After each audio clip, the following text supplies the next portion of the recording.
Good afternoon. Thanks for tuning in. You're watching Countdown on Bloomberg Quint Live, India's first digital live streaming business news service. Well, these are the top headlines that we're tracking at this hour. Markets trade with some weakness, and we've seen the Bank Nifty, which has dropped over 1% in trade. All sectoral indices barring the IT decline in trade. TCS, among other IT stocks, are leading the gains on the Nifty. TCS gains the most since April 2012 after its fourth quarter results.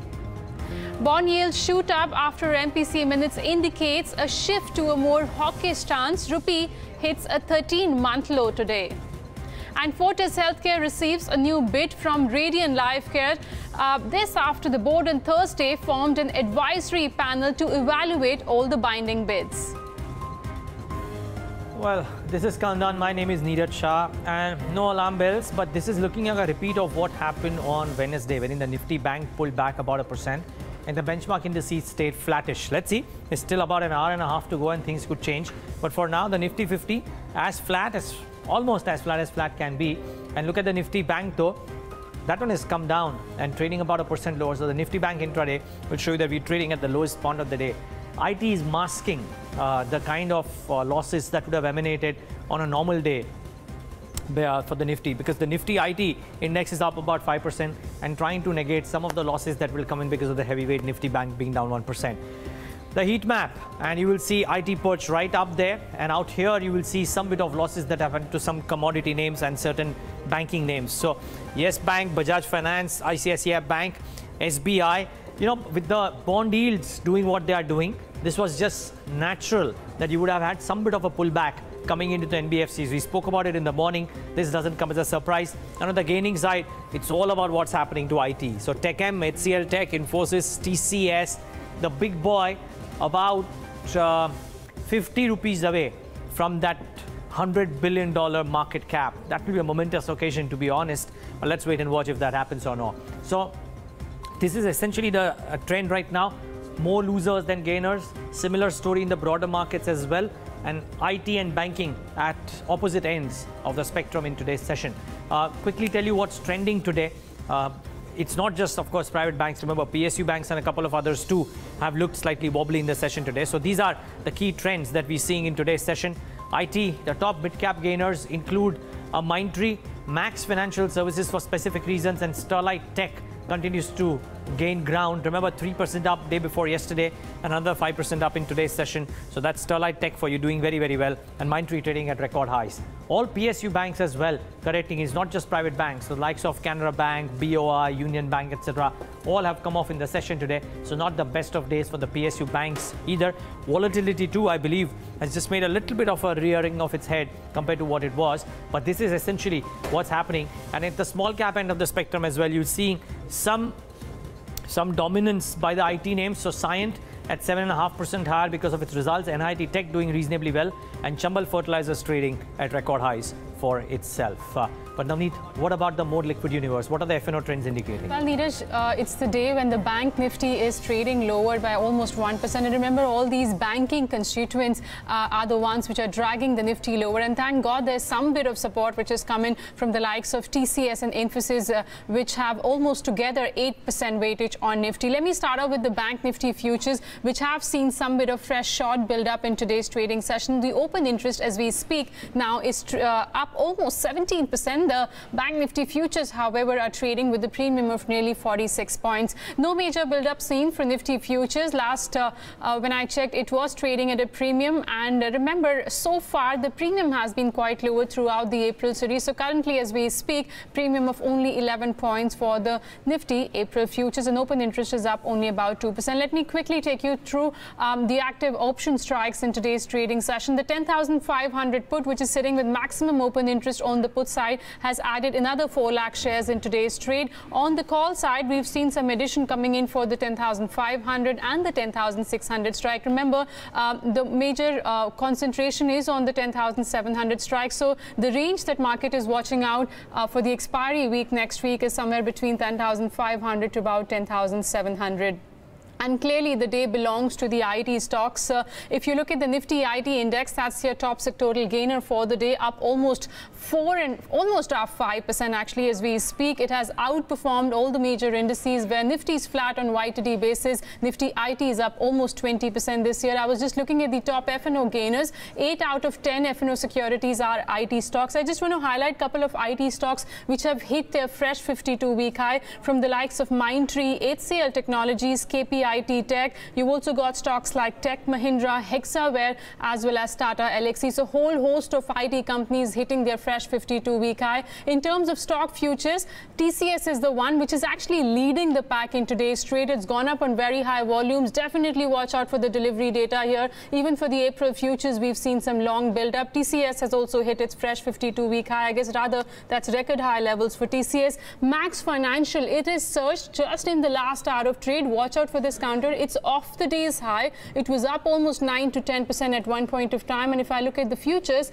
that's up. Open interest is up 4%. But on the cash side, I believe for Max Financial, the trading volumes today, Neeraj, have been on the higher side. That surge which came in the last 1 hour of trade was on back of high volumes. Well, so those are some movers and shakers. Let's get to the top newsmakers of the day. Our research team has put together some of the key newsmakers. Fortis, TCS, Indiabulls Housing Finance is what we are focusing on, and a couple of other mid-cap names as well. But let's start off with Yatin, Jayesh, as well as Shraddha, who are joining us to talk about all of these. Well, thanks so much for joining in. Yatin, let's begin with you and talk about Fortis. What's the latest update there? A lot of updates, Neeraj, and this time we have a fifth suitor coming in for Fortis Healthcare. We have a Radiant Life, which has been looking at a possible non-binding transaction that they have proposed to the board of Fortis Healthcare, and they've offered the highest valuation for Fortis Healthcare at 165 rupees per share.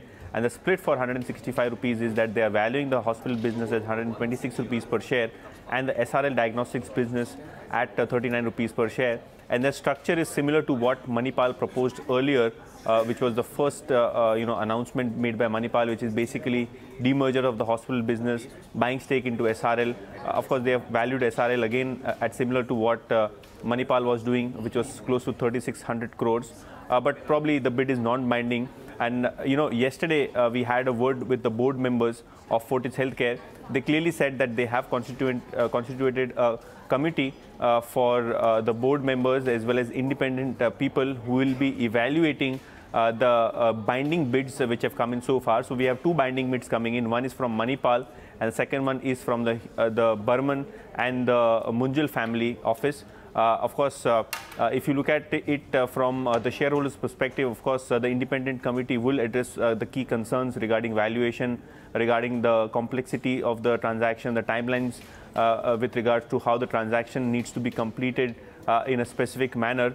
And also, we have the board which has appointed additional independent director yesterday. And also, they have appointed Standard Chartered as the investment banker who will be advising the independent committee which has been constituted for this particular transaction. So right now, the board is only considering the fact that there will be only consideration for binding offers, and the constituted committee will be looking only for that particular offers which have come in. All right, Yatin, thanks a lot for bringing in all those details with regard to Fortis. Well, moving on, apart from being the top Nifty gainer, Tata Consultancy Services, that's TCS, that's also become the first Indian company to hit market cap of almost 6.5 lakh crore rupees. Jayesh is standing by with an interesting analysis there. Jayesh, over to you. Navneet, TCS is the top gainer in trade today, surged more than 6%, and this is the biggest intraday move that we have seen since 2012 April.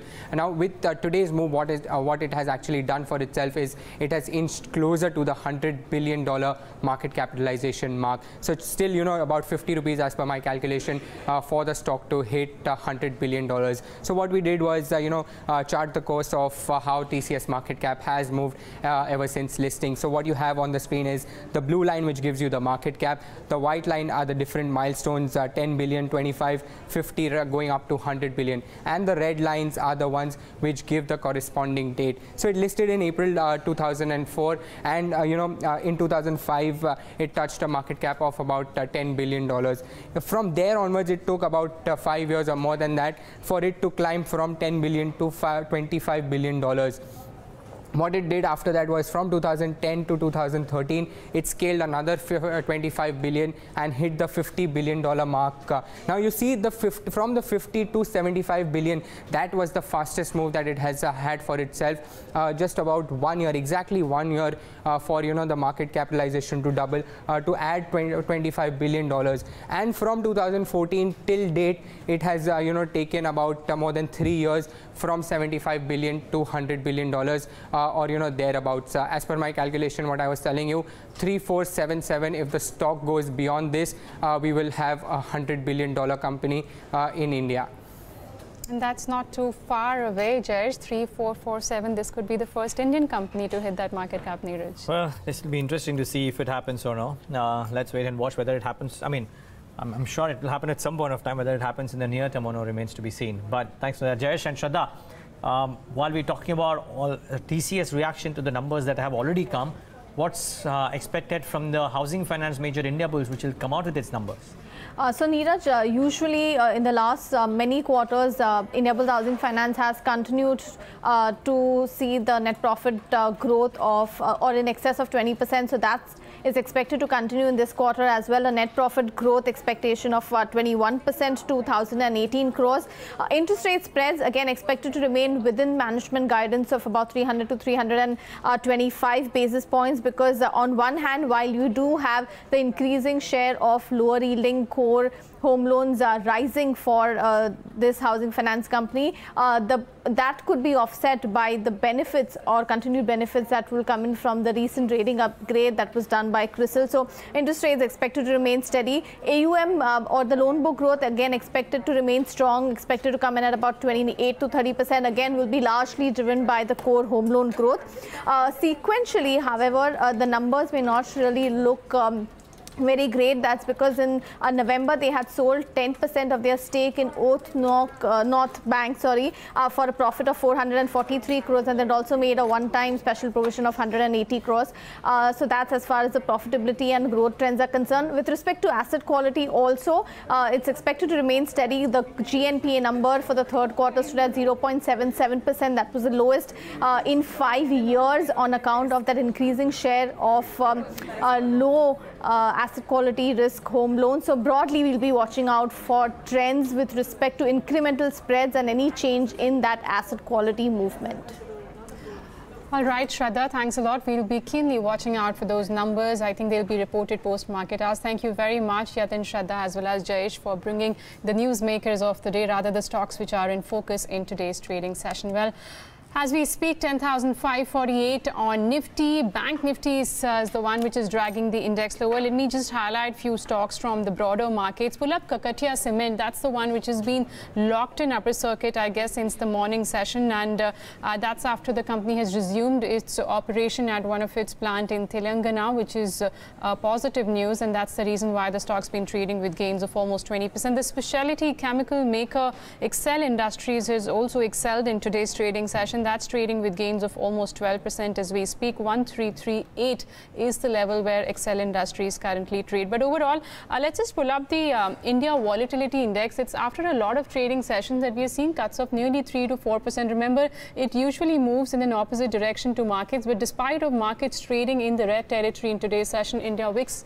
is also seeing cuts of almost 4%. This could be a bit of respite for the bulls, actually, because for majority of this series, I guess we've been trading above that mark of 14 to 14.5.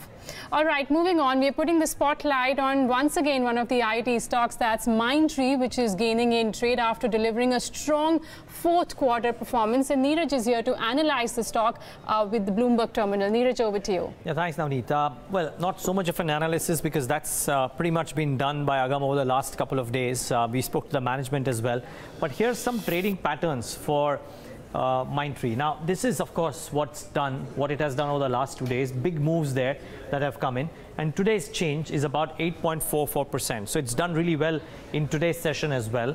The key is what it has done in the ensuing period with the volumes, with the valuation, and with the premium that it has. So look at, firstly, this particular statistic.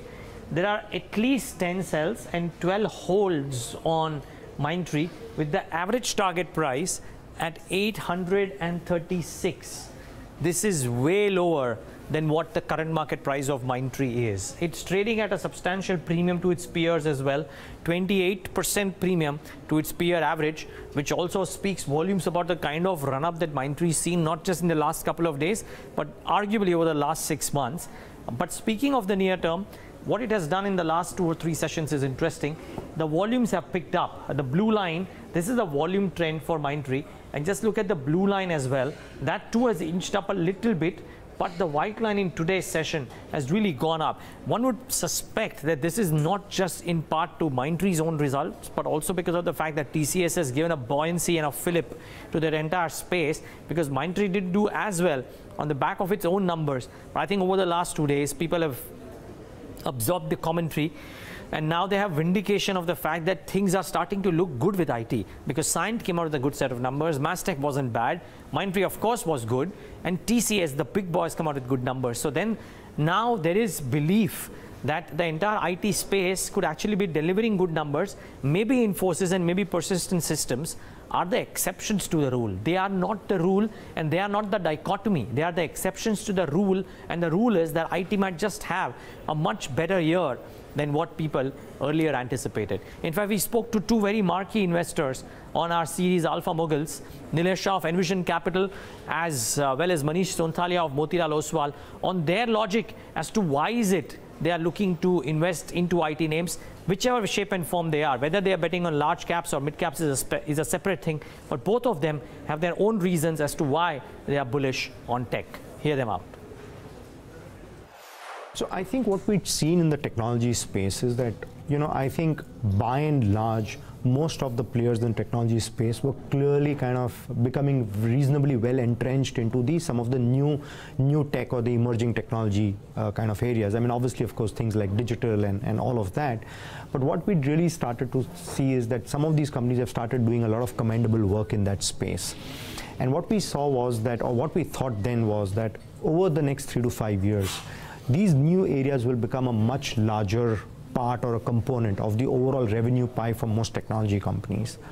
But within that, what we saw was that the tier 2 technology companies, they essentially were doing even a better job because of their focus, and because that the size was relatively small, their ability to turn around in terms of the business model was much better. They had a greater flexibility in terms of basically changing their business model. And what we thought that is that they had already spent the last 2 to 3 years trying to do this. And I think they've been meeting reasonable success on that front. And what we thought was that the kind of investments that they'd made over the last 3 years, it's quite possible that over the next 3 to 5 years, it would be time for them to start harvesting on these investments, and these investments would begin to pay off. And I think you're beginning to see that in the start of 2018, where a lot of the tier 2 IT companies have started to kind of get re-rated. And we still think this is the beginning. Of course, valuations have run up a bit in the last 3-4 months, but we still think that I think they should be fine over the next 3 to 4 years, provided you are a specialized player focusing on a specific domain or a capability and offering much better value to your customers. So you back then you believed that the investments that they have done will start bearing the results, and there was a general shift in the demand climate. I mean, am I getting this correct? Yes, I think that's bang on out there. And the fact that, of course, the world economy looked or seemed to be in a much better shape, okay, versus where it was 3 years or 5 years back. And when that starts to happen, a lot of discretionary spending starts to kind of come in. And obviously, of course, technology would be a disproportionate beneficiary of that. And within that, of course, India conventionally has been always having a cost proposition to offer. So India has been able to offer fantastic services in the technology space at a reasonable price. So there's clearly a value up proposition which the Indian technology sector were to happen. And last few years have been tough for them on terms of the currency side. And it's quite possible that even a little bit of weakening of the rupee or a little bit of appreciation of the dollar over the next couple of years really could add to their margins, which in turn basically could drive growth for these companies. Within the IT space, it's not a structural, downturn, it's a cyclical downturn, right? And we have seen that cyclical downturn has started to move higher or turn. That is what is reflected in the numbers. Except for the BFSI space, none of the other verticals, domains are doing badly. It's either, high single-digit dollar revenue or let's say low double-digit dollar, this sort of growth. In the current environment scheme of things, it's perfectly fine to have those sort of growth and to buy them at those multiples at which the markets were throwing those stocks, right? Were throwing. Yeah, were throwing. But even today, they are not exorbitant. If you compare the overall extent, I mean, let's say the index of the market will be 25p 1 year forwards. Right? Whether you take large cap, small cap, any mid cap IT names, which of them will be at more than 25p? They are not. No. So are you buying it more expensive than the market? No. Clearly, is the growth going to be better than the market? 100% yes. So there is where the benefit comes through. Okay, that's some commentary coming in on the IT pack. And we were talking about Mindtree. If we could just pull up the open interest gainers plate. Let me tell you, this is the counter in the entire futures and options universe today has gained maximum open interest in today's session. As you can see, Mindtree features right there on the top. Stocks up 8.5%, 33% higher for open interest. That's telling you nothing is stopping the traders from taking fresh long positions even at the current levels. Well, and the list is also being dominated by a lot of IT counters in today's session. But switching focus from equities to commodities world, and there's lots happening in the commodities markets of late. Jayesh Khilnani joins us with more details as to how the commodities space is faring in today's session. Jayesh, over to you. Navneet, let's start off with the oil space, largely range-bound. If you look at the oil prices right now, just surging ahead by 0.1%. However, oil prices are actually set for a weekly gain, and traders are actually watching out for some clues that can come out from the OPEC meeting that is underway. Also, we understand that Kazakhstan says OPEC has no complaints over its output levels, so we'll have to wait and watch for confirmation of that. But moving on to the base metal space, that was the one which was under pressure last evening as well and today morning in the Shanghai Futures Exchange. If we can have that one on the screen, you can see that it was largely led by aluminium. On LME it declined 2%, while on Shanghai Futures Exchange also it actually declined about 1.7%, and it also dragged the other base metals down. So copper, zinc and steel also ended the day lower. But what UBS has in its report is they say that aluminium could surge to above $3,000 for itself, and also that as per a Bloomberg survey, the copper prices, those could also go higher because the investors are most bullish on copper since 2015. Lastly, for the gold prices, gold is actually set for a first weekly decline in the last 3 weeks as the dollar has been advancing, currently at about 1340 for an ounce for gold futures. Jayesh, thanks for putting that into perspective. So that's what's happening with the commodity space. But while oil prices are currently trading with a muted bias, Oman Oil Minister Mohammed Al Rumhi believes that the oil supply glut is not over yet. Bloomberg's Horden caught up with the minister on the sidelines of the OPEC meet in Saudi Arabia and began by asking him about what does OPEC plan to do with the proposed production cuts. Listen in. We'll review it in November, I think, when the current agreement expires. November? Yeah. What kind of proposals are being discussed on the table? If you were to extend the cuts, would you have to change the 5-year inventory average to maybe a 7 or a 10-year? I don't know. I don't know how OPEC works, but from my perspective of the problem, I think we need to look into the supply demand regularly because this is a very dynamic issue, a very fluid. Production comes from all sources. The shale oil, we hear it's ever increasing in production. So I think regular review like we're doing now is very useful. This regular review you have now, do you see this turning into a more permanent framework between OPEC and non-OPEC? I assume that's what it means. Long-term cooperation between OPEC and non-OPEC is to meet together and review and look at numbers and look at the situation, look at the markets, look at the supply side, particularly as well as demand side. And this needs to be done, I think, in my opinion, at least twice a year. So in my wish list is to continue meeting at least twice a year. When do you see the market rebalancing? You don't think the glut's gone, so when do you see this market rebalancing happening? I think it's all about what is the definition of a balanced market. If it is all about stocks and inventory, Getting very close to that. In my opinion, the balance is between the supply and demand. If the two numbers are within few percentage point of each other, then the consumer will get what they want, and the supplier will find a market for what they're producing. Next month, Trump is likely, they say, possibly, to not sign these waivers on Iranian sanctions. So we could see 200 to 500,000 barrels of oil from Iran coming off the market. Are there discussions on what happens if this is the case? To be honest with you, no, because we have bigger problems than that. Nigeria, Libya, Venezuela.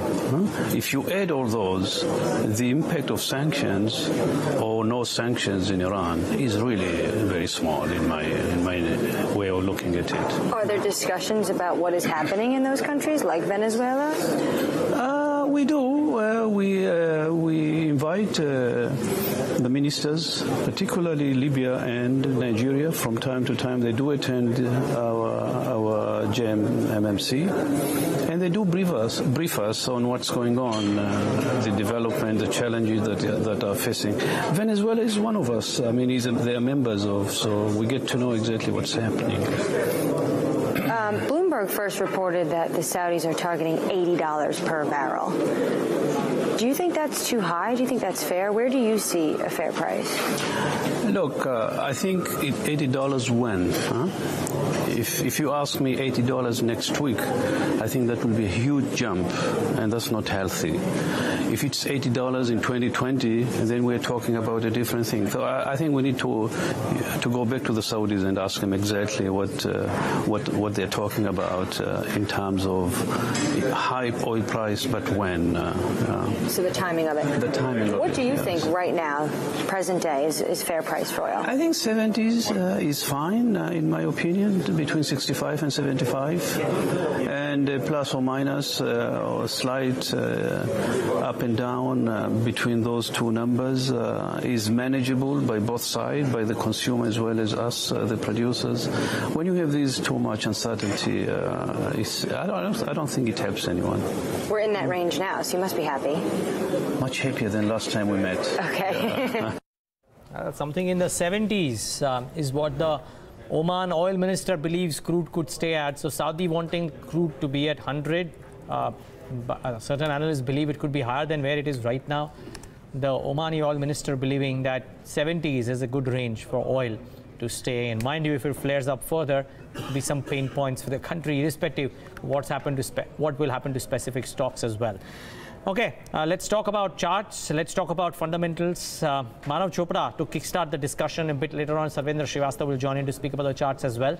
And then we'll, of course, get in Anand Tandon to speak about the fundamentals. But Manav, good afternoon. Thanks so much for joining in.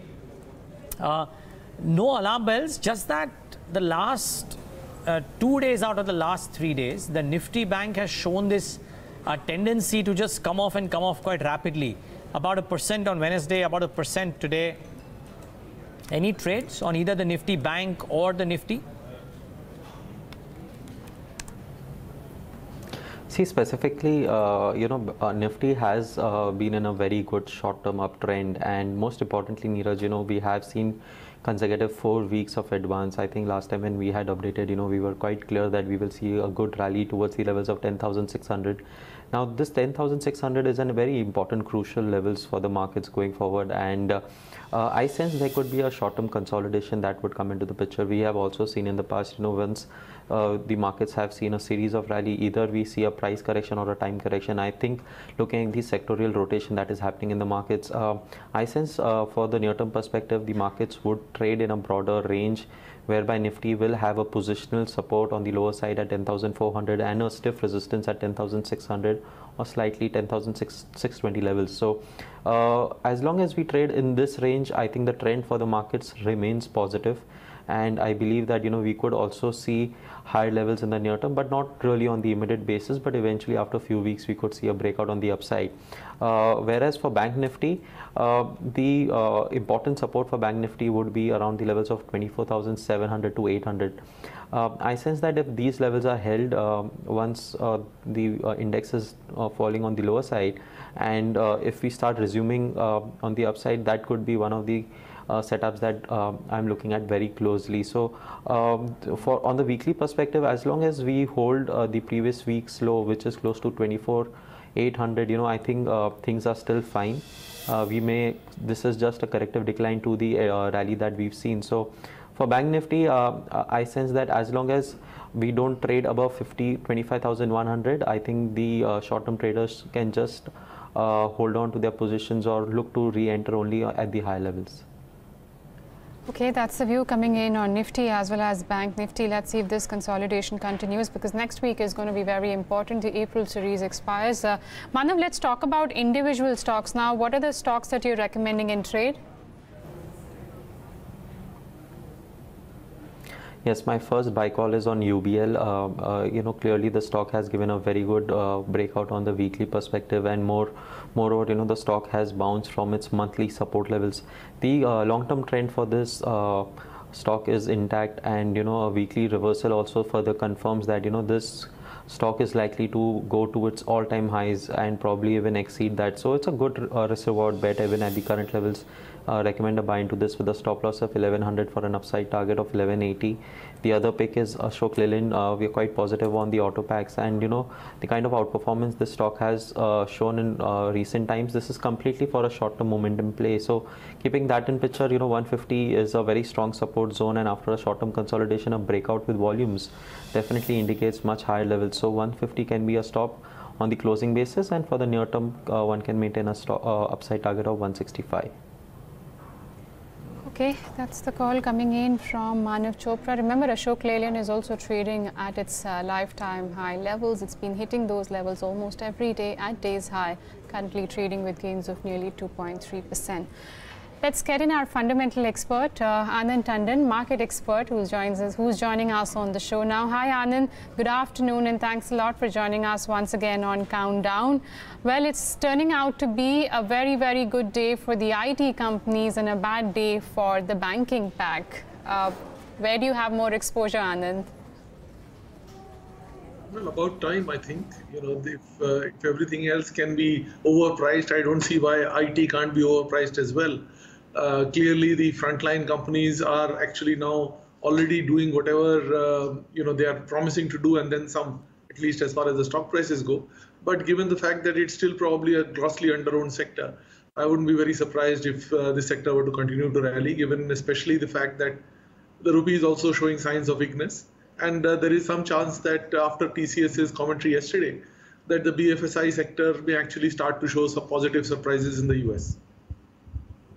So, Anand, wouldn't all of that be the potent ingredients for there being optimism on the space? I'm not saying that the rally would continue, but the BFSI revival in the US, or the expansion of the digital services, or for the matter, the rupee depreciating, all of this should augur well for the IT companies, shouldn't it? Certainly will, and that is probably the reason why you're seeing this kind of rally. All I'm saying is that, most analysts are still somewhat circumspect as to the valuation they should attribute to these cash flows, given that we are still not out of the woods, both in terms of either the volume growth or the fact that, you are still looking at a situation where a lot of the stuff can be automated, and therefore the use of the traditional IT services will continue to decline. I think what you're seeing right now is within that secular degrowth, a bit of a rally because of the fact that we've come through a very tight space where the spend has been fairly constrained, that the demand has been somewhat subdued, and many of the smaller companies have actually done quite well. The larger companies have also built up the capabilities, which is perhaps now beginning to show some fruit. So Anand, so here's my question.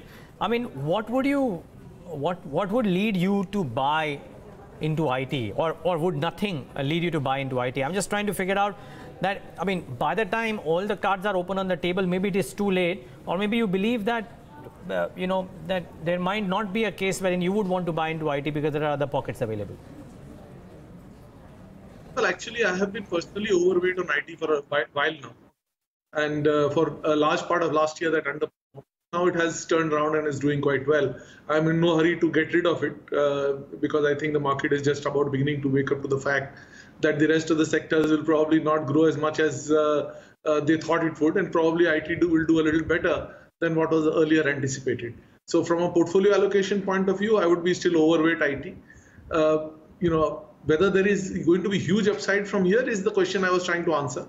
That I think, your market is again running ahead of itself, but it's just the beginning right now as far as IT goes. I think you still have some way to go. The runway is fairly long, even. Well, that debate will continue whether the valuations are attractive or not, but clearly on YTD basis, we've seen good performance, rather outperformance coming in from the IT stocks. Just want to highlight two stocks. Wockhardt has gone up in the last half an hour of trade, I guess. That's trading now with gains of nearly 3% or rather 3.6% at day's high. Also something like Bata India, that's seen gains of about 10 to 11%. So there has been some bit of buying which is coming into this counter, trading around the levels of 57.4. Well, let's also bring in Sarvendra Srivastava, independent market expert who joins us to talk on the technicals on the market. Hi, Sarvendra. Good afternoon. What's the view now on Nifty? We've recovered almost 500 to 550 points from the lows that we've seen in the recent past. What should one do around the current levels of 10,550? Yeah, very good afternoon. Yeah, see, this reversal or this pullback is slightly more than initial expectations. Initial expectations were that we'll pull back towards, say, around 10,300, 10,350 max. So in that sense, I think 200 more points have been added into this pullback. But we also need to keep in mind that the 31st Jan levels are around these levels, which is 10,550, 10,600 was an area where from where we sold off a couple of times earlier as well. Closer to the first week of Feb and later half of Jan. Now this bounce also is finding some difficulty around that resistance area. So the underlying theme remains that the medium or the overall the medium term setups on the index would be slightly negative as long as we stay below this 31st Jan price area, and there's a bearish gap also at around 10,700 on the Nifty. So I would say that 10,550, 10,600 thereabouts would be a hurdle going forward immediately on an immediate basis, and there would be a trading range between 10,350 to say around 10,550. So broadly we are at the upper end of this range, and my sense is that we should drift lower now. So we should drift lower 150 to 200 points, and with that strategy in mind, what I would recommend on the Nifty is buying the 10,500 put at around 85, 86 rupees, and look to buy that for a target of around 180 on the upside, and keeping a stop loss there at 44 is what I would recommend on the Nifty. What about specific stocks, Sarvendra? Good afternoon. Good afternoon, Neeraj. See, one defensive name and two names on the sell side is what I would go with. As I said, assuming that there would be a 150 point drift lower on the Nifty. So a buy on ITC, I think this one has not performed when the entire PS had all the IT space has started to move now. HUL was already moving. So I think time for ITC now. Look to buy for a target of around 289, 290 for ITC going forward. These are spot levels, mind you. 274.40 is where I would put a stop loss, and these are all trading views that we have got today. The remaining two trades are on the sell side. First one being on DHFL. Where I think the levels would have changed a little bit. So a sell on DHFL at around 585, 587 range, a sell there for a target of around 575 on the downside, keeping a stop loss at 596.60 for DHFL on spot. And the last one is a sell on Arvind, where we believe that a medium term distribution top is in place, and we've already completed the pattern. Now we should drift lower. Look to short sell for a target around 4 to 10 going forward next couple of sessions, and keeping a stop loss there at 426.60. Okay.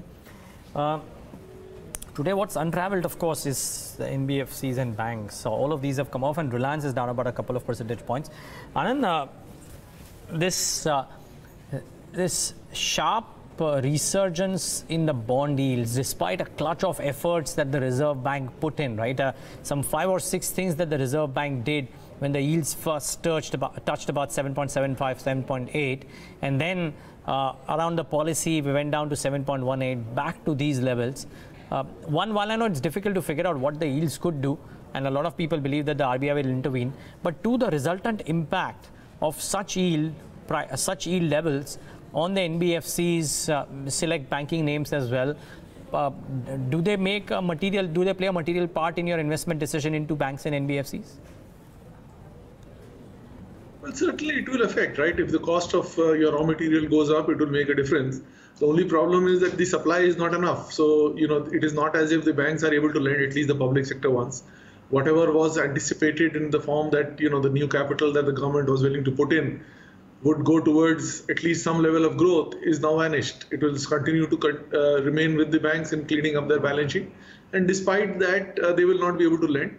More importantly, from whatever I understand anecdotally, it appears that they are in no mood to lend either, because nobody in the public sector bank space is in any position or has any desire to make any decisions. And therefore, the lending portfolio will continue to drag.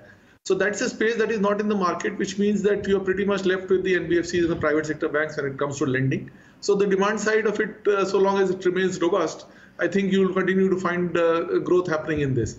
Despite that, I would argue that it's an over-owned, overpriced, and probably highly risky space. So I wouldn't be recommending that any fresh money be put into that side.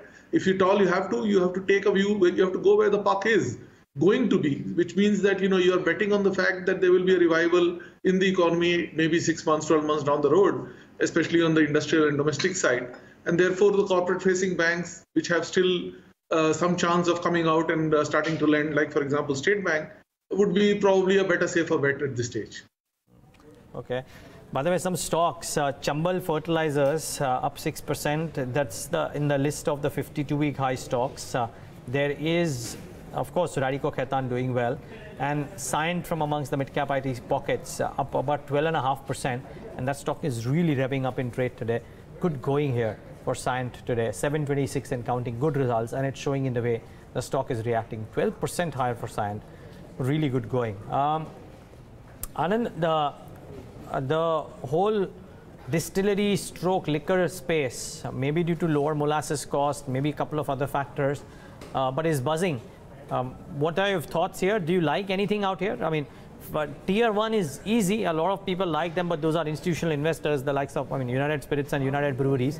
But the others have taken center stage in terms of percentage moves. I mean, the Radico, the Pioneer Distilleries, Som Distilleries, a couple of others. Do you like anything in this pocket?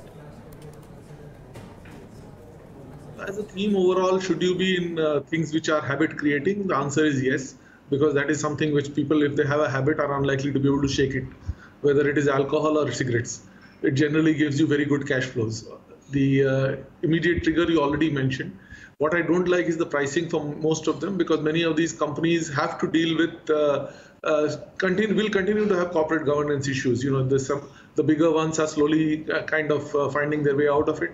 But given the fact that the distribution in every state is controlled by the state, it is impossible to actually get out of it completely. And in that case, you are still left with trying to figure out, what will be the reported number, irrespective of what the business looks like. So the short answer is it's going to be a space that may show earnings. If the promoters decide to show earnings, it is definitely a place you want to be. Overall, in my portfolio, it will remain a very small part.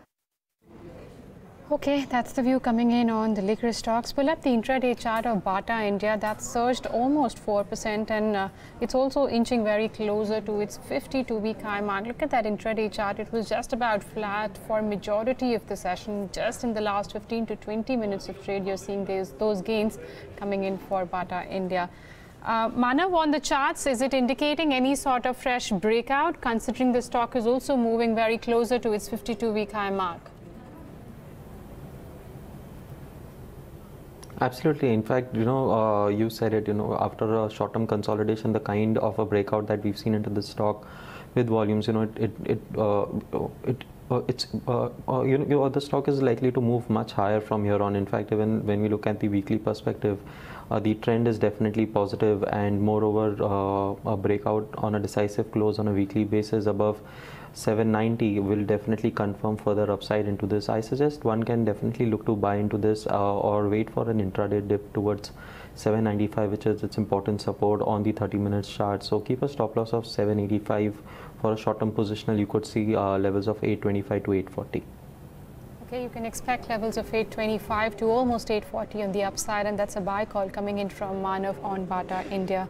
Anand, are you buying the hotel story where there are reports indicating that the occupancy rates have been going higher? In fact, we've seen the hotel stocks inching higher in the last few sessions. Today particularly, we've seen the new listing, not today new listing, but a company which got listed recently, that's Mindtree, that's also surged in trade. Anything from this space that's exciting you? Certainly one of the turnaround sectors. I'm not so sure that the demand supply gap is narrowed very considerably, but it does seem to have definitely improved. And like every other business which is capacity based, as the utilization improves, the margins and top line both improve because of the fact that you're able to price higher. And it does look like we are getting into that cycle. So it's still somewhat early days, though many of the stocks have actually doubled already. But that said, I think again, somewhat under-owned, ignored sector. Within the consumption theme, probably one of the better plays. Anand, my final question to you today, I'm not asking you to comment on a buy, sell or a hold idea, but if you have any thoughts on what's happening around with Max. I think when we were talking to experts about what to do with hospital chains and insurance companies, both the pockets, I think that one name that came out yesterday was that while everybody's looking at HDFC Life or ICICI or others, this gentleman was very bullish on Max Financial. He thought that the market is overpricing the risks and the delays that could happen into deals, so on and so forth. The stock has given a bit of a move today. Any thoughts here on the business? So Max Financial has actually had one of the best agency businesses in the market. And clearly it would have done very well except for the issue that we have about the bank assurance. Now, it's not a small risk and I don't know how to price it, because if half your revenues come from Axis Bank and if there is some reason to assume that that could change, I don't know how you'll be able to replace that no matter what other company go out and buy. So it's a risk which is very real and which is very difficult to figure out. However, as I said, the valuations have reached a level where, it was hardly 1.1 time the embedded value 2 years out, as opposed to, 2 to 3 times all the others. So clearly from a valuation perspective, it was the cheapest out there, assuming business as usual. And given the fact that Axis Bank agreement lasts for at least, I think, up to 2021, if you assume that, they'll be able to pull through there and have some other alternative measures, if it were to create a problem later on, I think it was at a value stage, definitely. From a business perspective, I don't see that company having a problem at all, other than the distribution. All right, Anand, thanks a lot for joining us. We'll leave it on that note. Well, that was Anand Tandon, market expert, giving his commentary on the IT pack and also the liquor pack. But let's switch focus and talk about the currency market. That too has been in focus. And in fact, let's look at the chart of the day. The Indian rupee has become the second worst performing Asian currency. Saloni Dhanuka joins us with more details. Saloni? Navneet correctly said Indian rupee has become the second worst performing Asian currency so far in this year by losing as much as 3% against the dollar. As you can see here, the worst performing currency on a year-to-date basis is Philippine peso and the second worst is Indian rupee. Now, for the month of April alone, rupee has weakened a little over 1% against the dollar and has become the worst performing Asian currency for the month of April. Now, there could be more pain in the store if seasonality is to go by. Now, if you see in the last 5 years, rupee has gained only once in the month of May and June. Now, however, this may not last as the Bloomberg consensus estimates that the rupee will turn out to be the best performing currency by the end of calendar year 2018, as indicated here, by gaining approximately 1.9% against the dollar. Now, analysts are estimating Chinese renminbi and Japanese yen to be the worst performing Asian currencies by the end of this year, Navneet.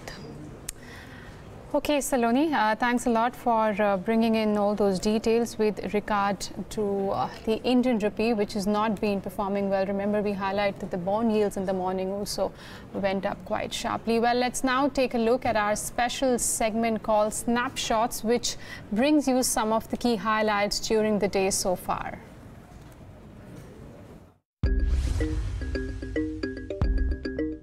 Mahindra CI definitely, could be looked upon from a longer-term horizon, considering that they have a global customer reach. They are not only present in the domestic market, but they have a larger exposure in the European and the US market. So, Neeraj, I think if one were to take a longer-term exposure, I would believe that Jamna Auto is largely dependent on the domestic commercial vehicle players. But Mahindra CI has a bigger kind of product basket. So, I think longer-term, I think we could see a bigger risk reward here. I mean, my sense is Mahindra CI anywhere below, say, 250, 260 could be a good call to look at. I would say that these are levels at which we've seen previous interventions by the government and the RBI. I don't think they are comfortable with yields threatening to breach 8% on the 10-year. So I expect that yields will get capped out very close to current levels. Having said that, I maintain the fact that these are not levels which we are choosing to add on in any structural way. We think that the most of the money is to be made in the short end of the yield curve, and especially in corporate bonds. If you put two offers to the shareholders, neither one gains. It's always easier for shareholders to decline one offer and then go with the other. Otherwise, there's bound to be a split vote, and it doesn't lead to either party getting any winning or one losing. However, your question on which bid I would go for, I mean, I think that's quite a biased question, because at the end of the day, the committee and the board has to look at all the stakeholders, as mentioned, and not only on the valuation of a future potential valuation if you put 5 people to do due diligence. If I had a choice, I would have to, if I was a shareholder, I would have to go with what's on the table now and not some future possibility. I don't see it going down further, because definitely a natural phenomena will kick in, and in summer seasons the production will go down slightly. Maybe it's not now, but as the mercury rises in May, June, the production might go down. Number 2 is what happens is post June, July, festive season also starts kicking in. The Shravan month, then there is a lot of festival which starts coming in, right from various festivals in Shravan to Rakhi to Dashera and to Diwali. So all this festival season, particularly the demand for dairy products is high. So considering both these factors, even if the supply side is constant, there is definitely going to be a demand side rise, and hence I don't see prices going down any further from this level right now. Fact remains that this has given them an opportunity, because you have a player in Russia which is sort of which was impacted, which is why you saw aluminium prices go up. I think the deficit from China is likely to continue, even if that situation gets resolved. And I think to back it up with what Mr. Chokalingam is saying, that I'm seeing a good upside for aluminium going ahead, because increasingly data seems to suggest that more and more people are using aluminium for things that they didn't use earlier. So I think yes, perhaps not the fundamentals of Nalco specifically, but I think the entire sector will see good buying going ahead. And in fact, my recommendation has been Hindalco in that space. Okay. But yes, I think I like Nalco. Well, those are the key highlights that came about on Bloomberg Quint through the day. Time for a short break here on Countdown. Remember, on the other side, when we come back, we'll tell you all about the Fab 4 stocks of the day.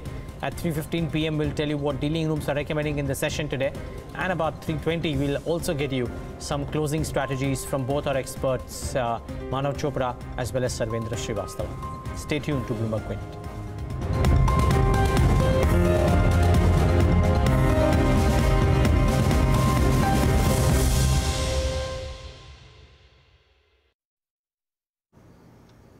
Sorry, I'm late. क्या हुआ?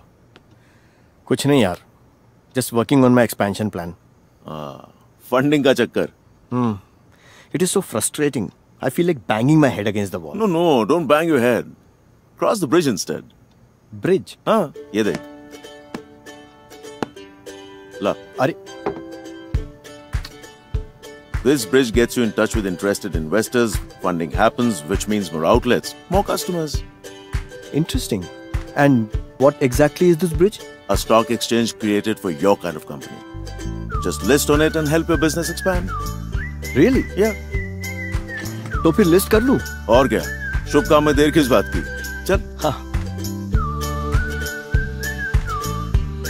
NSE Emerge, साथ हमारा, सफलता आपकी. The SME Growth Platform from India's largest stock exchange.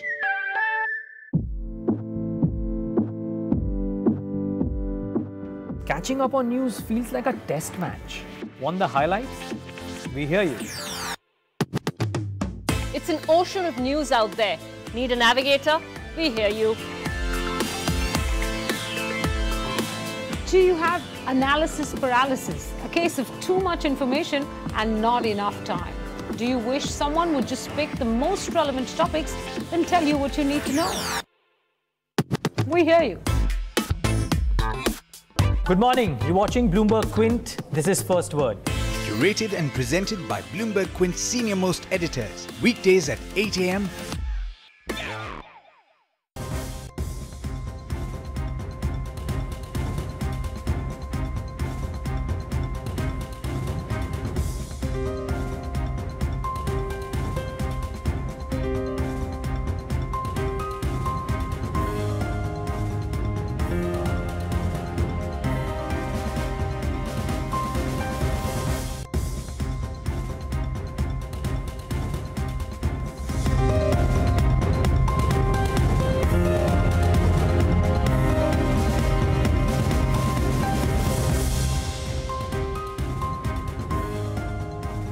Back with countdown right here on Bloomberg Quint. About 30 minutes to go before the market shuts shop.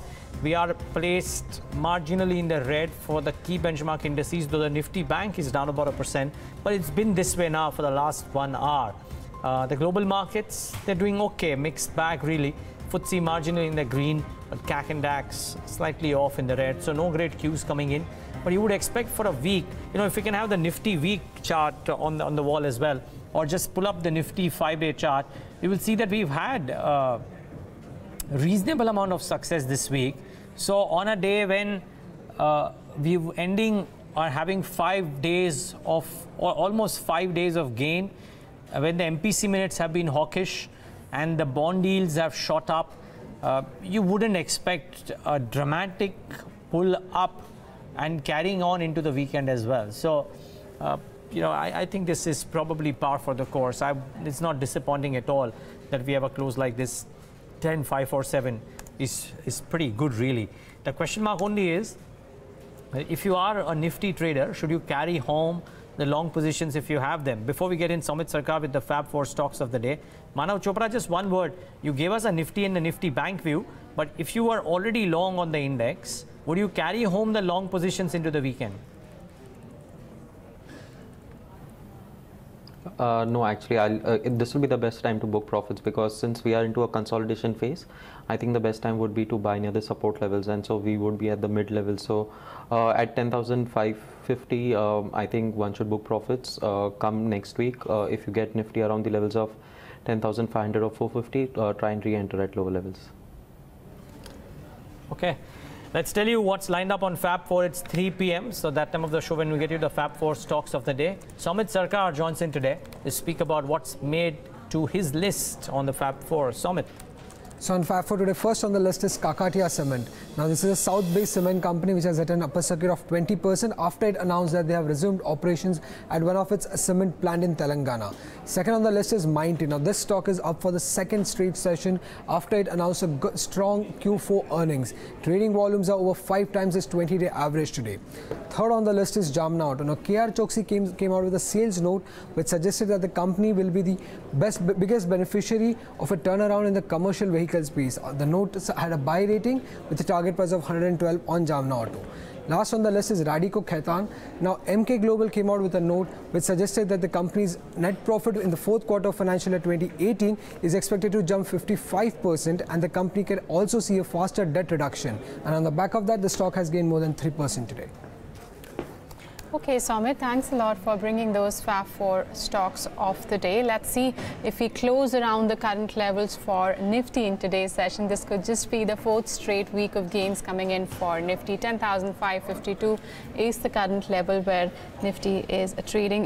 Just pull up the chart of L&T Finance Holdings. That's seen a cut of nearly 3.5 to 4%. Remember, Neeraj was mentioning the NBFCs are under pressure, reason being the bond yields have been inching higher. Sarvendra, come in very quickly here on the charts. L&T Finance Holdings, would you initiate any position?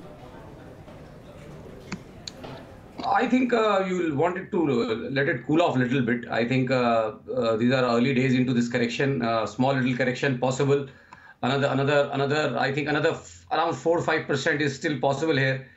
And probably there, then the risk rewards probably turn a little bullish. So I would wait out and see as to what happens next week, because Bank Nifty itself is giving a weekly negative close this time around. So the weakness on the financial space could probably continue into the next week as well. So I think we should be viewing that Monday, Tuesday, and if the weakness remains, then you don't want to touch it. But if things settle down, then around 5%, 4% lower, I think L&T Finance would be a good buy-side risk reward. Okay. Let's get in Deepak Shenoy, founder at Capitalmind, joins us right now on the show. And you know, Deepak, interestingly, by the way, Deepak, before I get to the discussion, I must tell you that after our conversation on air, we tried to get in touch with the management of Talwakars. They said that they will speak only once the new company is listed. Until then, they didn't want to talk about it, because I was going to ask them about a bunch of things that you raised in your article as well. Unfortunately, I haven't been able to get in touch with them in that sense. You know, I want to start off, Deepak, with something that you wrote about on 5th March, which is about the companies under NCLT. And it is something that we discussed about 2 or 3 days back with a bunch of experts. Post the Electro Steel ruling came out. And I think the Electro Steel ruling firmly laid out that if you're an equity shareholder who's waiting or thinking that let me punt because the price might be higher once the resolution plan is out, there was a rude shock or cold water poured on your hopes. And now the market is realizing that with the stock prices of Monet and Bhushan doing what they are over the last 3 sessions. Yes, Neeraj. In fact, I think what's happened is we've had a bit of a moral hazard in the past where, all the CDR issues and, Professor Sanjay Bakshi also tweeted recently that Wokhart was one of those examples where, debt holders took a big hit when the resolution of Wokhart happened. But at the same time, equity holders didn't take any hit. So the debt holders took a hit, but they didn't convert their haircuts into equity. And that has given people a lot of hope that when the debt write-offs happen in NCLT companies, that equity holders will be fine. And worldwide, they're never fine. The idea of debt resolution is that you can't pay anything, the company is bankrupt, the debt holders now own the company. Effectively, they should be at least 100% shareholders of the company, and the current equity is wiped off. That would be a traditional bankruptcy. In the NCLT companies, all of them may actually recover if you remove the debt. Because one of the reasons why they came down was because of debt, not because of fraud or anything else, but they're too high debt levels. So now a new owner can come and take the assets at a much lower debt level, perhaps convert it into a much better performing assets. A 500 crore market cap company can now become an 8,000 crore market cap company. But if you're reduced as a shareholder today to less than 1% of this company, all of today's shareholders together are less than 1% of this company, then 8,000 market cap for you, crore market cap for you is just a 1% ownership of it, which is 80 crores. Today's market cap of 500 crores will whittle down to 80 crores if the market cap goes to that high. So I think that is a shock that has come to as a realization to equity holders, and I think it was a little late, but I hope that people realize these are not easy stocks to trade. Well, rightly said, Deepak. These are not the easy stocks to trade into, and for the traders who were looking for a short-term punt, well, you got to see in electro steels what exactly happens. Deepak, talking about the IT pack now, that's the one which has actually supported the markets, or else we would have seen deeper cuts coming in for Nifty in today's session. Is there anything in that pack that you've already bought, or are you looking to buy now at these levels? We are actually looking quite deeply into some of the mid-cap IT pack. We've been long Mindtree, we've been long a bunch of other smaller IT companies as well. We're not long any of the large players. We feel that the growth in the larger players are probably going to be restricted to 10 to 15%, whereas the smaller players have a much bigger room to grow. The dollar is helping. It's at 66 now, so they will realize slightly better margins. There's been a bit of a consolidation in the industry, very small amount, so I'm expecting more. Perhaps you'll hear of acquisitions soon within this space as well. I think, after 3 or 4 years, you're finally starting to see a point where some of them might actually improve. So we're buying selectively, not taking names because we continue to buy. But I think mid-cap IT is where the action is going to be. Okay, some news bits. Avanti Feeds going to consider a stock split and a bonus issue on the May 9th, and the stock has just gone up in trade. Remember, none of these really do any dramatic change to your wealth in Avanti Feeds if you are a shareholder. But, well, the market loves these things, and the stock is up about 6.5%, 7%. Difficult to even ask our technical experts about whether or not to trade this, because you don't quite know what's the reason why the stock has done what it has done. Nevertheless, the stock is doing okay for itself. Deepak, I'm just, I don't know whether you have opinion on some of these or no, but I'm just shooting out of the dark at you because these stocks are consistently popping on the trading screen the last few days. A clutch of fertilizer names, including Champal Fertilizers, a clutch of auto component names, predominantly Jamna Auto out there, but some of the others too. So I don't know what liberty you have on speaking stocks or not, but the fertilizer pack or some of the auto component names, CV focused in particular, any thoughts that you have? We actually own some of them, so I'm not going to name a lot. Jamna is actually very exciting. We don't own it, unfortunately. They have a 76% market share in Indian, the leaf springs industry. So a very, very interesting company. Maybe a little highly priced right now, but as a very interesting, it literally owns so much market share that you can't ignore it if you're a CV player manufacturer. They have literally tie-ups with everybody from Eicher to Eicher Volvo to Tata Motors to Leyland and so on. So I think the interesting thing is the move in the commercial vehicle space in general, and a number of auto component players in that space have started to move up.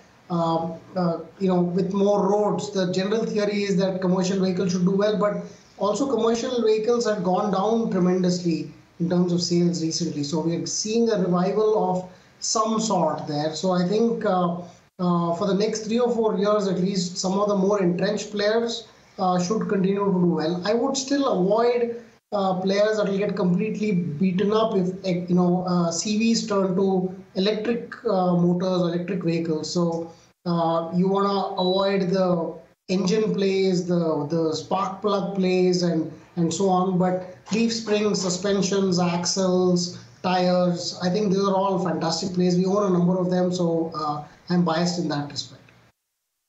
Okay, that's the view on the auto and space, and just want to... 310s, I was wondering, yes. Navneet, if there is a list of stocks. Yeah, let's do that first, then we'll mark some of the other names. But 310, so that time of the show, when we tell you what stocks could get into the ban or come out of the F&O ban, the list has expanded, Navneet, quite a lot compared to what we've seen in the last 1 month. I think we've got almost 6 stocks now which are there in the F&O ban, but next week is also the expiry week, so we could see more of stocks coming out of the F&O ban. But one stock, Dewan Housing, that's been very close to that limit of 95% mark in the last 2 to 3 trading session. If you look at the total open interest as a percentage of market-wide position limit, yesterday was 92.5%. For a stock to enter into the F&O ban, it has to breach the 95% mark. Looks like for Monday's session, it could likely hit that mark, so watch out for Dewan Housing. The other one which could come out and is very, very close to breaching the 80% mark on the lower side is IRB Intraday. This Fortis too entered into the FNO ban few days back. So watch out for this one. IRB Infra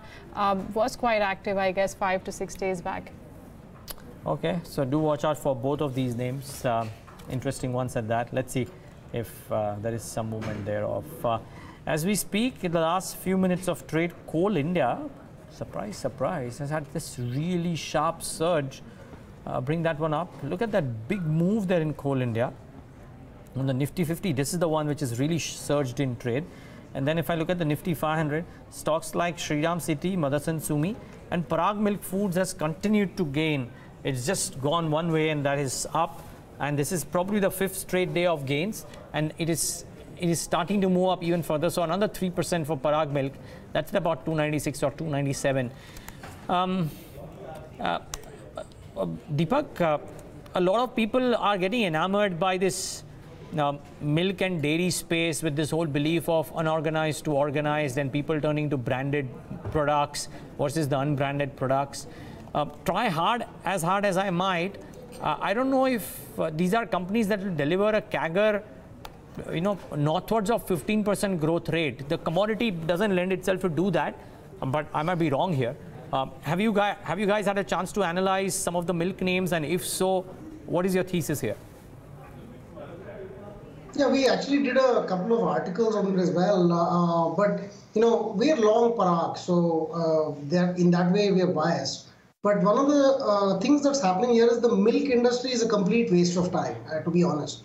It's 90%, it's a very, very low margin business, and there is extreme amount of wastage. I mean, you can't store this stuff, and we don't have the refrigeration. Refrigeration is costly as well, and there's a lot of spoilage. So what happens is they just, make it milk powder and then, try to sell it at whatever price they can. And worldwide milk powder prices are very low. So there's, the milk itself is not the exciting thing.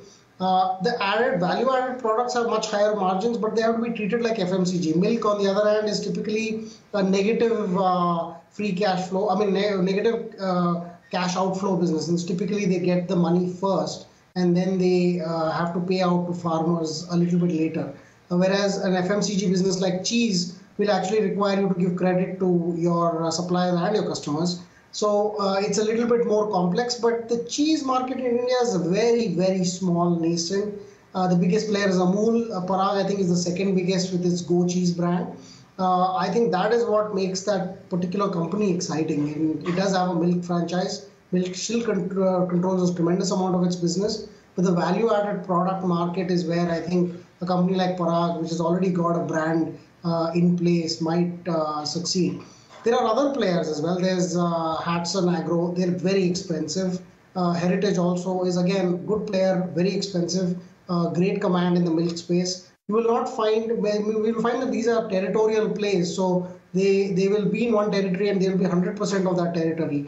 But they'll find it difficult to move into new territories on the milk front.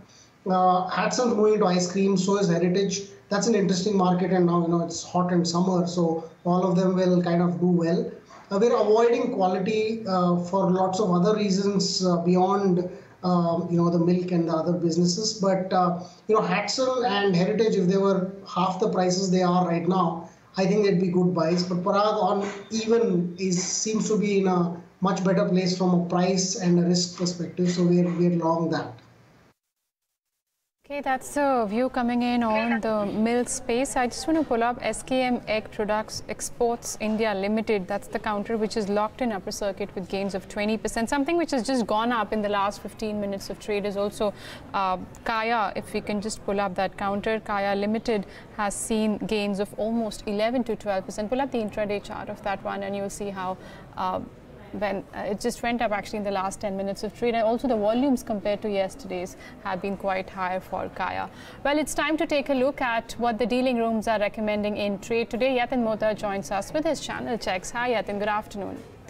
Thanks for that, Navneet. And starting with Cyient, and in general, IT stocks are doing well, be it large cap IT, small cap IT, mid cap IT, everything is doing well. That stock is up 10%, and dealers still indicate even from these levels, IT stocks, especially the likes of Cyient, should be bought for short-term trading gains.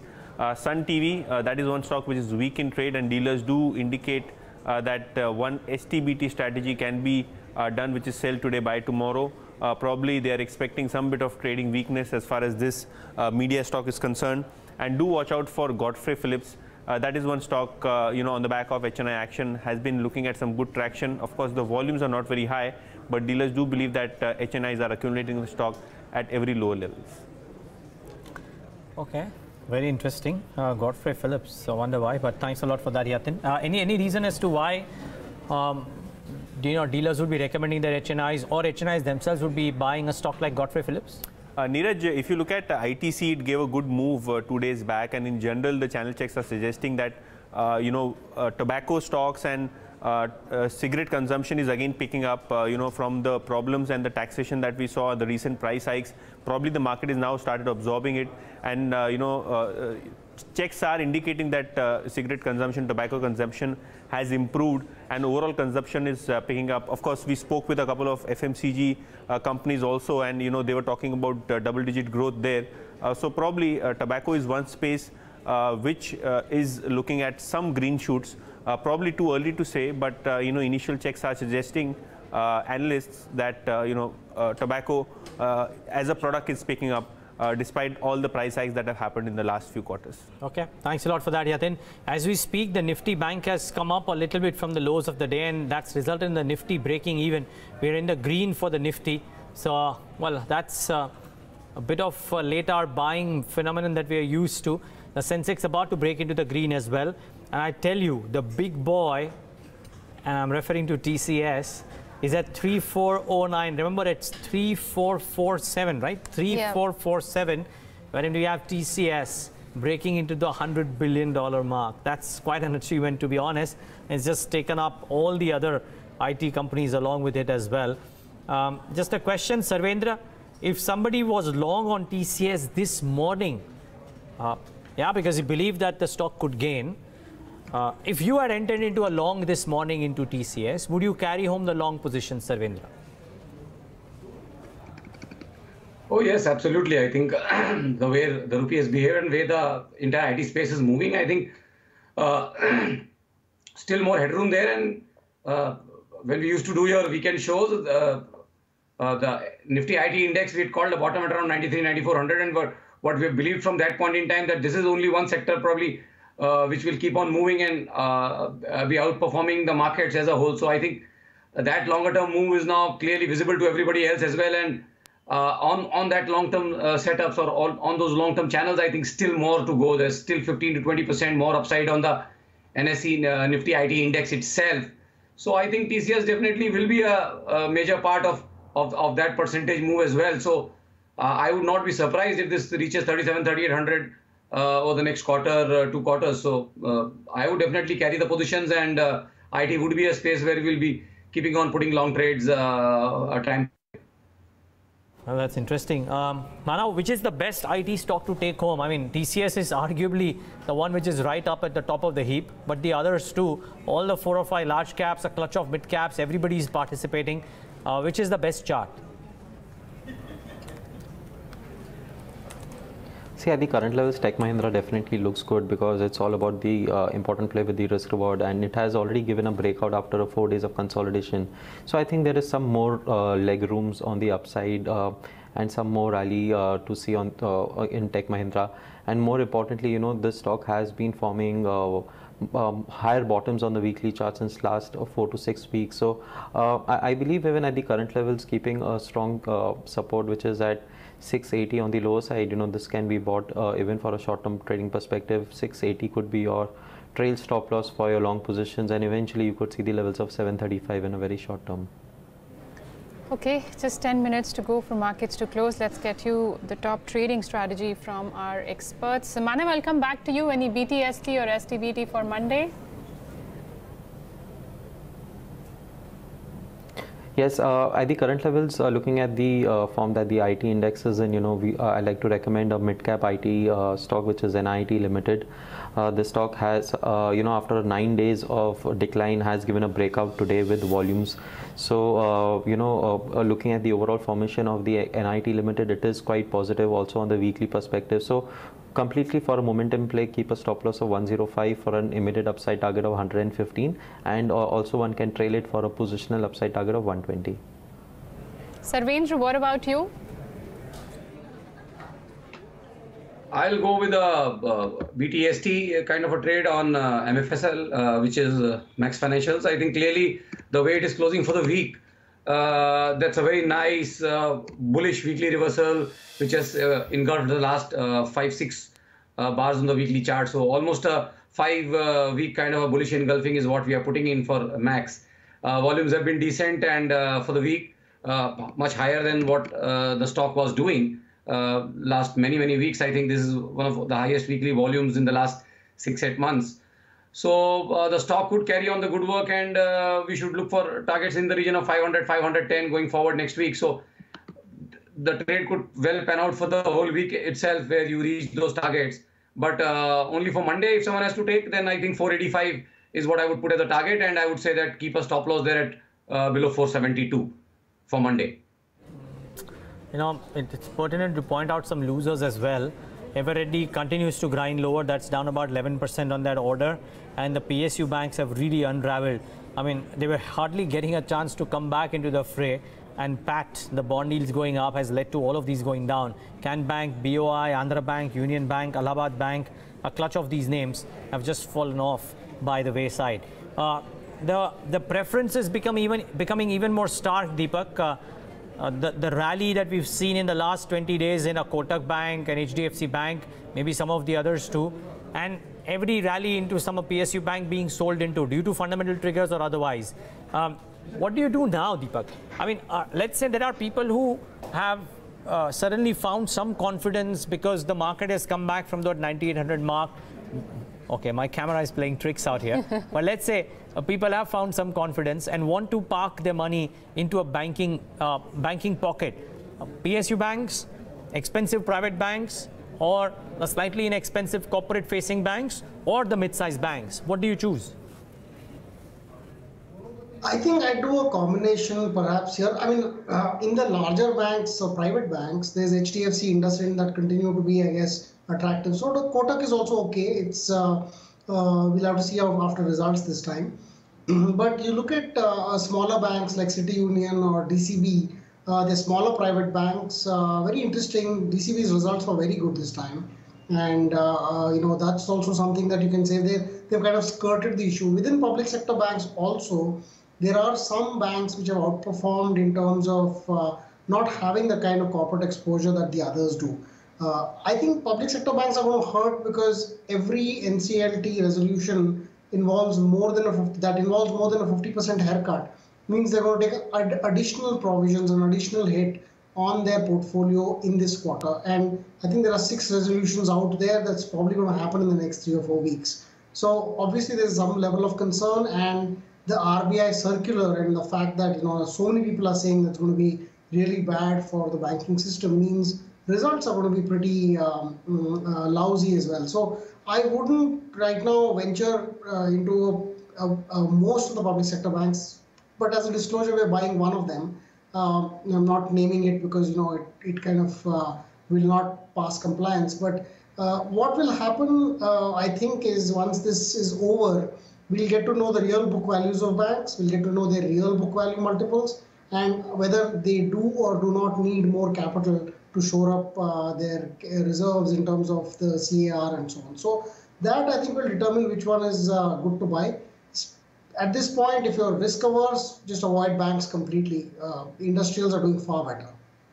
Avoid banks, but as of now, there's been a sharp recovery that we've seen for Bank Nifty. It's back above the 25,000 mark. And remember, the recovery that we've seen is being led by the heavyweight HDFC Bank. I guess that's the sole one in the Nifty Private Banking Index currently, which is trading with gains of almost 1%. And it has maximum weightage on Nifty as well. The other stock I just want to pull up is Kaya. It's had a terrific week, so to say. Last week, it closed somewhere about 980, and today we're seeing rates of above 1200 for Kaya. Manav, come in here on the charts. Kaya this week has seen gains of nearly 22 to 23%.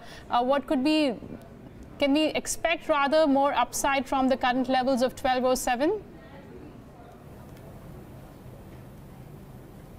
In fact, the stock was trying to form a series of higher bottom, and after a consolidation, we have witnessed a very sharp rally in last 4 days, accompanied by good volume. So a breakout with volumes, we expect this rally to continue on the upside. So moreover, even looking at the risk reward ratio basis, I think one should not really get on to it even at the current levels. One can look on and wait for some short-term dip. The important immediate support for this stock is close to the levels of 1190, and I believe in case if you get this on the intraday basis, one can enter into this with a positional stop of 1150 and probably ride this stock. Eventually, the formation suggests a good rounding formation and a possibility of this stock to see a good upside of at least 15% from the current level. So the target of 1300 to 1350 is very much on cards. Well, the other stock from the broader markets which has gone up is Agrotech Foods. Let's just pull up that one as well. That's seen gains of nearly 8 to 9% in today's session. So there are some individual stocks in broader markets which continue to do well. Agrotech there on your screen around the mark of 781. Just 3 minutes to go for markets to close. Let's head across to Neeraj to find out how exactly today's closing is panning out. And Neeraj, it's Friday. Off day is low, a good sign. We'll get across to Neeraj, but we've seen the Nifty bank. I just want to pull up that, and remember that's the reason why we are back into the green, but also the support which came in today for the Nifty index has been the tech stocks. You had the heavy weights from the likes of TCS as well as Infosys which have contributed. HDFC Bank, that also saw recovery in the last half an hour to 1 hour of trade. HDFC having 10% weightage on Nifty, that's contributed to the recovery that we've seen for Nifty Bank, which is currently now trading above the mark of 25,000, around 25,000. And clearly the star index of the week has been the Nifty IT index, which has gained almost 4.5% to 5% in today's session. All right, I guess Neeraj is ready. Let's go across to him. Neeraj, off day is low, but more importantly, this is the 4th straight week when the Nifty is going to close in green. Well, so that's a telling statistic. Thanks, Navneet. I didn't know about it. But yeah, a bit of a pullback in the last few minutes of trade. But really, I just want to go through this very, very quickly. Get the mid caps and small caps very quickly because the real story is out there in the constituents. Flat as flat can be. But just look at the constituents here, guys. TCS up 7%. It's 27 or 28 points away from nudging that $100 billion market cap mark. So that's the key thing. TCS up 7%. Infosys, Wipro, HCL Technologies in the green. Coal India marginally higher. And I think HDFC Bank in the last few minutes of trade really pulled that rally up and brought the Nifty Bank to about 0.5% lower, and the Nifty and the Sensex to actually nudging the green mark as well, are actually eclipsing that. And remember, this is despite look what happened to the other banking stocks. Yes Bank, ICICI Bank, SBI, HDFC, Axis Bank, IndusInd Bank. So banks are by and large down. It is some smart management out here, wherein HDFC Bank has been propelled higher as a heavyweight to give some shore to the Nifty. Now small caps and mid caps, I don't think that those have changed too much. It's essentially HDFC Bank stocks, maybe like Coal India, etc. Not heavyweights really out there, and TCS which continues to rise and shine, as a result of which we just close it with a marginal tick of green. Post closing we still may have a red tick, but we're ending the day marginally in the green. From a bull's perspective, that's probably not a bad sign. Navneet, broader end of the spectrum. Well, Neeraj, a lot of stocks in the broader market which did well, and I want to start off with something like Capitalmind Cement that also featured in our Fab 4 section today. Company's Telangana plant has resumed operations, so that's the one which was locked with upper circuit 20% gains there. Lemon Tree, that had a good run up in the second half of the session. Lemon Tree finally closing with gains of nearly 14 to 15%. Kaya too surged, and Kaya's had a fantastic week. It's up almost 23 or 24% for the week, so Kaya also doing well. And goes without saying, today's day belonged to the IT pack. So something like Mindtree, where traders are still willing to take fresh long positions at current levels. Mindtree, which is trading at its record high levels, saw substantial gains. Fresh long positions were seen. And also Max Financial, that too surged in the second half of the session. Max Financial finally closed a little bit off day's high, but still good gains coming in there. And from the IT pack, once again, I've got NIT Tech. That also saw substantial gains. Bata India did well, and also some something like Cyient, which came out with the numbers where brokerages maintained their buy rating. On the losing side, Everready was under pressure right from the word go when the market opened after CCI levied a penalty of almost 245 crore on the company. And the PSU banking lot was under pressure. So stocks like Canara, Andhra Bank closing around the day's low, Canara Bank down 7%, and the other one also closing with cuts of 6%. Bharat Electronics, L&T Finance Holdings, these two counters also saw some bit of selling pressure in today's trade, Neeraj. Well, all in all, not a bad day of trade. We ended marginally in the green, but as I think post-closing we'll show a bit of a red, really. But yeah, 10,564, maybe not a bad thing for the markets. The Nifty Bank did okay too, but I think 2 or 3 things. Firstly, the contributors to today's gains and losses, and it'll be IT on one side. Maybe HDFC Bank creeps in. Yes, it does creep in. So that one just makes a mark in the dying moments of trade by virtue of it being a heavyweight. Had it not been for IT though, there could have things that would have looked like different. But heavyweights have come down. HDFC Bank was actually on this side somewhere around noon. But Reliance, ICICI Bank, HDFC, L&T, heavyweights have come off. IT has helped shore up the index in today's session. And the volumes could be interesting as well as we head closer to expiry. Let's see if the volumes have picked up. Yesterday, the cash market volumes too were higher. I don't know if today's session, the NSE cash market volumes way higher, 34,000. Not so much of a pick up the FNO, but cash market volumes have been. Yes, I think yesterday it was somewhere about 30,700 crores. So it's been a jump to about 34,000. So the volumes are picking up in the last few sessions, and definitely the FNO volumes have. Yesterday was the day for the weekly options expiry. But one thing I want to pull up is India Volatility Index. And Neeraj, today there's been a sharp fall in the volatility index. It's inching very closer to the mark of 12.5, which most of the derivatives analysts keenly watch out for. And today's drop of 6% definitely will augur well for the bulls. Well, last but not the least, what's happened in the week as well. And let's just get that chart going. You will see technology up there in the list of the gainers because they haven't had a bad week. TCS by virtue of the gain today, but even otherwise about 8.5%, HCL Tech about 6%. But the commodity names rule. So Hindalco, Vedanta, I mean, you know, if this was the broader end of the spectrum, maybe Nalco would have featured out here too. And ITC, don't forget, this one has had a good week. Yes. After a long time, we saw it rally 2 days in a row, about 4 or 5%. So good going there. The losers list again, Navneet, not too surprising. I think the oil marketing companies definitely they have to feature their HPCL, BPCL both right at the bottom, and also the banking counters which weighed on the market, something like Axis Bank, that also saw cuts of almost 7%. IndusInd Bank, that's the other one which came out with its earnings. The numbers were largely in line, but some bit of profit booking was seen for this one. All in all, not a bad week. An average week, we've returned about 1% for the Nifty 50. Let's see what happens in expiry week. Final thoughts from our experts first. Deepak, Shenoy, if we still have you, one thought from you and then final thoughts from our technical experts as well. But just summing up all that's happened, do you believe that the earnings season and the corporate commentary is strong enough to convince you that there could be buoyancy, not really talking about the next 1 week, but over the medium term? Because every corporate that we've spoken to, and every corporate that's given out their views on social media, Anand Mahindra, for example, is speaking of fairly strong green shoots of recovery that they are seeing.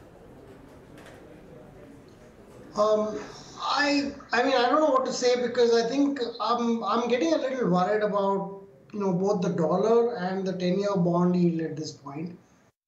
If debt markets, if the economy was so good, then why is our debt market in such a horrible state in comparison with everything else? Because if the economy improves, tax collections will improve, and then the government's deficit will be a little bit narrower, and then the bond yield shouldn't rise to these alarming levels. It was 7.75 today.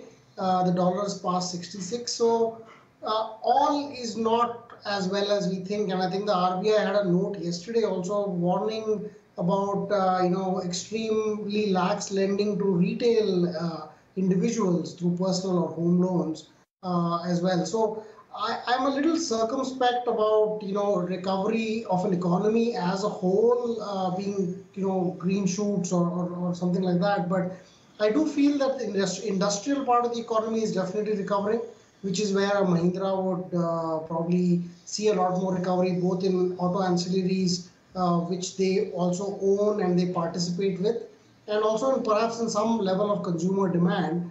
But overall, I think we're not in as great shape as we think. So I would be very, I would be circumspect at this point. Don't get overly bullish.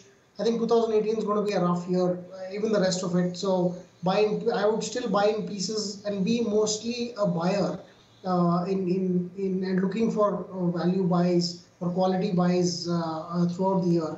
Not very bullish about overall economy at this point. All right, Deepak, Shenoy, we'll leave it at that note. Appreciate you joining us today and taking us through your thoughts on the market. Have a great weekend. Well, let's also get you the closing thoughts from our technical experts.